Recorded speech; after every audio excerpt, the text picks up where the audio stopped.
Hello everyone, today we're diving into some of the best and most essential creatures you'll encounter on Ragnarok. Starting us off at number 10 is the incredibly versatile Mantis. This creature is a powerhouse of utility thanks to its unique ability to wield tools. Whether it's a pick, hatchet, or sickle, the Mantis can harvest nearly every resource in the game, making it invaluable when you don't have access to specialized harvesters. Then if you equip the Mantis with a high quality tool, in some cases it may even outperform mounts that are specifically designed for that resource. Then in combat, it can equip melee weapons such as swords or pikes, allowing it to handle most low tier threats with relative ease. But then what makes it even more valuable in combat is its ability to wield clubs, turning it not just into a fighter, but a tamer. So with a decent melee stat and a solid quality club, it can knock out even larger tames like Rexes if done strategically. Then when facing tankier creatures like Stegos, a Mantis wielding swords can bypass their damage resistance entirely, allowing it to tear through highly armored targets with surprising efficiency. So when it comes to the Mantis, the quality of weapons or tools used play a huge role in its overall performance, making this one of the only creatures in the game where quality of your gear actually matters. Then lastly, the Mantis does have a built-in dash attack. It gives it the ability to quickly close the distance between itself and agile targets, or you can use it to escape dangerous encounters altogether. Alright, now coming at number 9 is the adorable but mighty Otter, which is widely regarded as the best shoulder pet in the entire game, at least currently in ASA. First up, it can carry multiple copies of the same artifact, something no other creature or player can do. This alone makes it a must-have for those planning to run bosses multiple times. Also, otters can actively fish for you, targeting nearby fish and devouring them with relative ease. Then with each successful catch, there's a chance to reward you with valuable resources such as silica pearls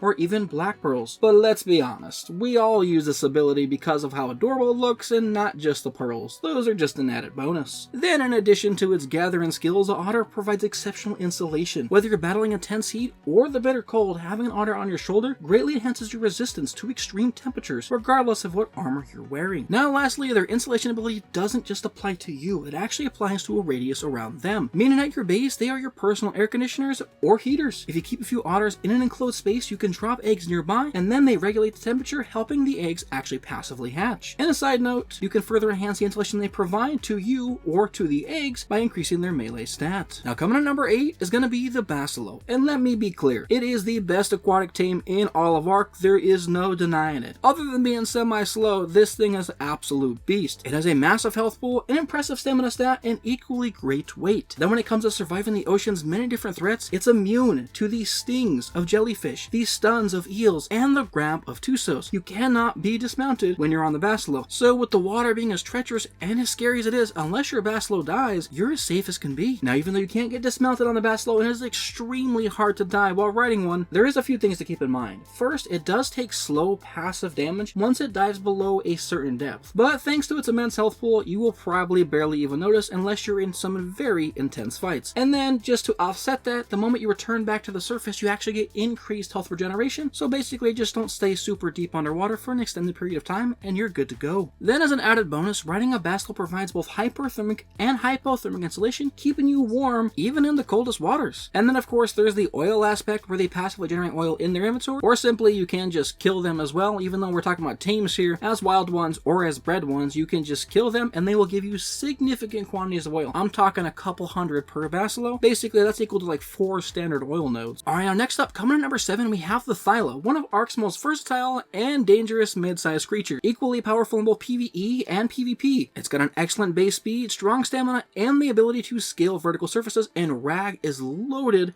with verticality. And thanks to a long-standing bug, this thing can absolutely blaze through areas, especially places like the desert where there's flat terrain and nothing to interrupt you. You will literally cross the map faster on a Philo than any other creature if you can top out your speed. But really, the main reason we're talking about the Philo is going to be due to its devastating bleed attack. This move applies percentage-based damage over time, making it extremely effective against high health targets like Gigas or Titans, as well as armored targets like Stegos and rock elementals, because the bleed attack completely ignores all damage resistance as it's not actually considered raw damage. So yeah, if you're struggling to take down those Gigas or Titans that are roaming in the desert, or even alphas maybe patrolling near your base, get yourself a Philo, and those creatures being a concern will be a thing of the past. Next up is going to be the Wyvern, a majestic, powerful creature that rules the sky and even the ground alike. Wyverns basically have like nothing to worry about in the PvE sense, as everything on the ground they can kill, as they have a higher melee stat than Rexes do. Now speaking of the different Wyverns, there are 4 different different types on Ragnarok. The lightning, the fire, the poison, and specific to Rag, at least in ASA, is the Ice Wyvern. So regardless of what type of combat situation you get yourself into, between these 4 elements, you're gonna be covered. Next up, when it comes to talking about their stats, they've got an insanely large health pool, a large stamina stat, and a large weight stat, meaning they can carry virtually whatever you want with literally no concerns. And now on Ragnarok in ASA, they brought back another valuable resource, and that is the charcoal trees, meaning wyverns can not only harvest thatch and wood from trees in large quantities all at once, but also charcoal, which will be a huge time saver and greatly help you craft ammunition at an accelerated rate. Lastly, wyverns also possess the ability to carry all but the largest of creatures for taming purposes, so they can pick up a creature, fly clear across the map, and drop it off near your base or even in a trap for a nice easy tame. Alright, at this point in time, we're officially halfway through the list. If you are enjoying the video, then please consider leaving a like and subscribing to the channel. It really helps out. These videos take a ton of time to script, record, and fine-tune to ensure everything's as helpful and as accurate to you as possible. Alright, now moving on. Coming in at number 5 is going to be the Theraen. The Theraen is frequently mentioned in discussion about being one of the best boss fighting creatures in the game, and for good reason. Its exceptionally fast attack speed allows it to deal substantial cumulative damage over time, often outpacing other creatures in sheer damage output. It's basically the equivalent to having a Rex army, but they are faster and smaller, making it overall easier to manage. However, its combat skills are just the beginning. The Theraen can also harvest more resources than nearly every other creature in the game. I believe the Mantis and the Moss Traps might be the only others that can gather just as much or slightly more. Then on top of that, players can assign level up points specifically into a harvesting efficiency, further boosting its overall harvest for those specific resources. All of this makes the Theraen one of the most indispensable and multifunctional tames in the entire game. Alright, now coming in at the number 4 spot, we have the Dintherium. And like most herbivores, it can gather wood, thatch, and berries, and it gathers wood in large quantities and benefits from a 75% weight reduction when carrying it. Then its powerful frontal stomp can break through most natural creatures' armor, while its tusk attack enables it to harvest corpses like a carnivore. It also possesses a rally call ability that buffs nearby allies. When used by a male Dintherium, the call grants a 15% bonus to melee damage, improved stamina regeneration, and even triggers a taunt effect similar to that of a rare flower. In contrast, the female's rally call offers a defensive buff of 5%, which stacks up to 3 times. These rally call abilities make Dintheriums outstanding support creatures, especially in boss fights. They also receive a pack bonus, starting with just 2 members and scaling up to 5. Each additional member gives plus 5% damage reduction and 5% additional damage, topping out at 20% in each category. Then outside of combat, Dintheriums can also be force-fed stim berries to produce large amounts of feces. And of course, similar to the Phiomia, you can use this for your fertilizer production. Now coming in at the number 3 spot is going to be the Utyranus. This fluffy looking T-Rex cousin is an amazing boss support creature. It pairs especially well with the Dintherium in boss encounters, amplifying the strength of your entire team. Its Courage Roar boosts the melee damage of nearby allied creatures by 25% and reduces the damage they take by 20%. Then its Fear Roar causes small and medium creatures to flee, increasing the damage they take by up to 50% and reducing the damage they deal by 30%. And because the Fear Roar causes creatures to take more damage, it means they also take more torpor damage, which can aid you in your taming. Primarily, you'll find this helpful if you do have a creature trapped. And this Fear Roar can also force hidden creatures like Perlovius to unbury themselves, saving you from getting stunned and dismounted. Also, if a creature is fully frightened with this Fear Roar, they will defecate, providing an easy source of feces for farming needs. At this point, I'm just telling you how to get a whole bunch of poop in this video. I'm sorry. Then at your base, the Utyranus eggs are used to make extraordinary kibble, the highest tier kibble in the game,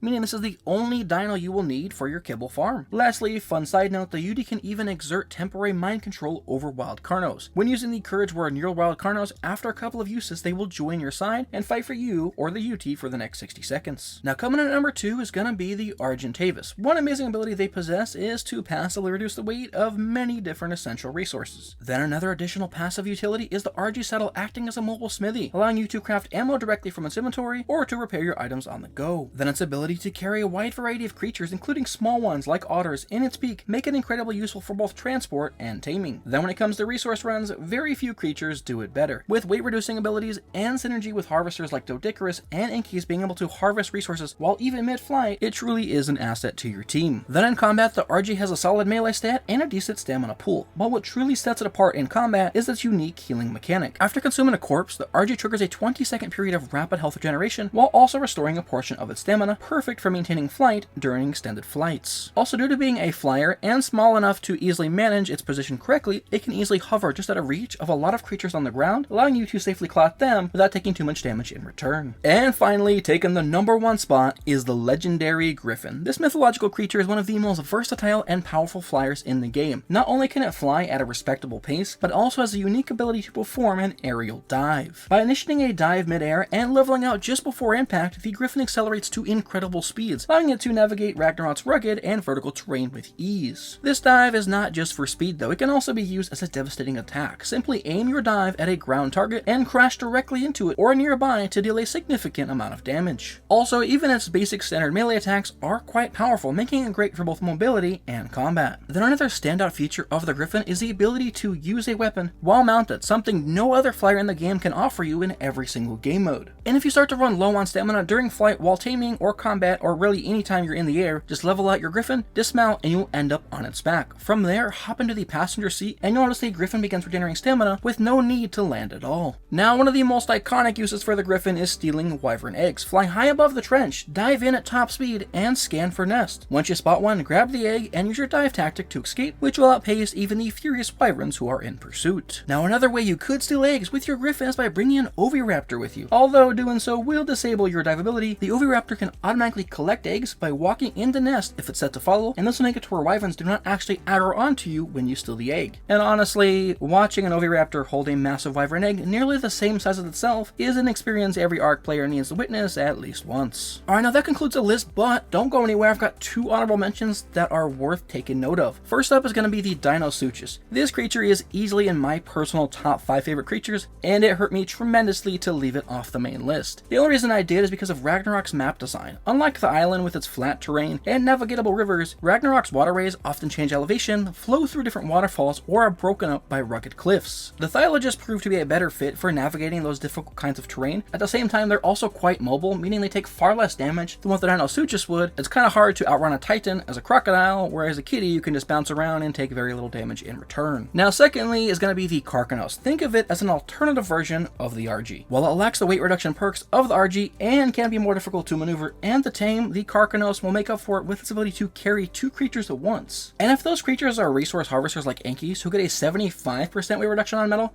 which is more than that of the RG, technically the Carcanos can make larger yields or larger harvests by having 2 creatures instead of just the 1. However, due to it personally not having that weight reduction and the sheer ease of flying over the terrain with the RG versus having to jump with the Carcanos, it's just more practical in most scenarios. And that will conclude the video as a whole. If you did enjoy the video, then please consider joining the channel's Discord. You can see what some of the upcoming content is and even leave suggestions for future video ideas. I'll see you all later.